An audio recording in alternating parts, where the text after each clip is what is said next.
தீராத இருமலை இயற்கை முறையில எப்படி நம்ம குணப்படுத்தலாம் அப்படிங்கறதான் இன்னைக்கு நாம பார்க்க போறோம்.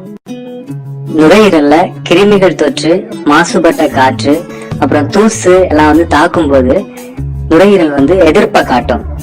எதிர்ப்பை காட்டும் விதமாக நமது நோய் எதிர்ப்பு நம்மளோட மூக்கின் வழியாக கிருமிகளோட தாக்கம் உருவாகும் போது அது நம்முடைய தொண்டை வரைக்கும் பரவும். அங்க மூச்சு குழாயில பாதிப்பு ஏற்பட்டு அது இருமலா வெளிவரும். இந்த இருமலை நம்ம இரு வகையா பிரிக்கலாம். கிருமிகளோட தாக்கத்துல தொண்டையில சளி உருவாகி அதனால உண்டாகும் ஒரு இருமல்.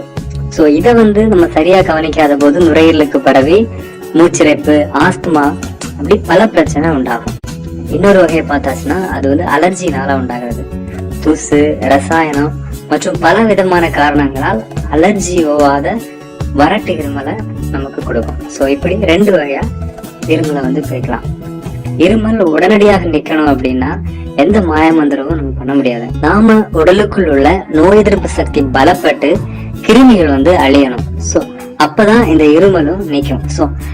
அந்த செயல் நடைபெறதுக்கு கொஞ்சம் காலம் எடுக்கும். ஆனா உடனடியாக நிற்கணும்னு நம்ம என்ன பண்ணுவோம்? ஆன்டிபயோட்டிக் எடுத்துக்கொள்ளும் போதுதான் சீக்கிரமா அந்த இருமல் நம்மளை விட்டு போகுது. ஆனா கண்டிப்பா அது நமக்கு பலவிதமான பக்க விளைவுகளை உண்டாக்கும். இதை மறந்துட்டு நம்ம எல்லாம் ஆன்டிபயோட்டிக்கை இன்னைக்கு எடுத்துட்டு இருக்கோம். இப்ப வீட்டிலேயே இந்த இருமலை தடுக்க உள்ள அந்த இயற்கை மருந்தை எப்படி தயாரிக்கலாம் அப்படிங்கறத இப்ப நம்ம பார்க்க போறோம். அதுக்கு தேவையான பொருட்கள்: பால் ஒரு டம்ளர், மற்றும் தேன் ஒரு டேபிள் ஸ்பூன், அப்புறமா முட்டை ஒரு மஞ்சள் கருவு மட்டும் முட்டையிலேருந்து தனியா பிரிச்சு எடுத்துக்கோங்க. அதுக்கப்புறமா பாலை நல்லா சூடுபடுத்துங்க. பால் நன்றாக பொங்கும் போது முட்டையோட மஞ்சள் கருவை அதுல போட்டுருங்க. போட்டுட்டு சில நிமிடங்களுக்கு அந்த பாலை அப்படியே கலக்கி விட்டுருங்க. அதுக்கப்புறமா நீங்க அடுப்பை அணைச்சிருங்க. பால் வெதுவெதுப்பான நிலைக்கு வந்ததும் அதுல தேனையும் கலந்து நீங்க பருகிக்கலாம்.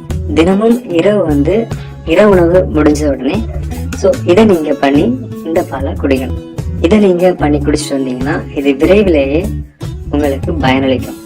இதை பண்ணி பார்த்து எப்படி இருக்குன்னு நீங்க கீழே கமெண்ட்ல போடுங்க. உங்களுக்கு மட்டும் இல்ல, அடுத்தவங்களுக்கும் இது கண்டிப்பா பயனா இருக்கும். அதனால கமெண்ட் பண்ண மறந்துடாதீங்க. இது மாதிரியான எங்களோட மேலும் பல வீடியோக்களுக்கு எங்க சேனலை சப்ஸ்கிரைப் பண்ணுங்க. இந்த தகவலும் உங்களுக்கு பயனுள்ளதா இருந்துச்சுன்னா உங்க ஃப்ரெண்ட்ஸோட ஷேர் பண்ணிக்கோங்க. நன்றி.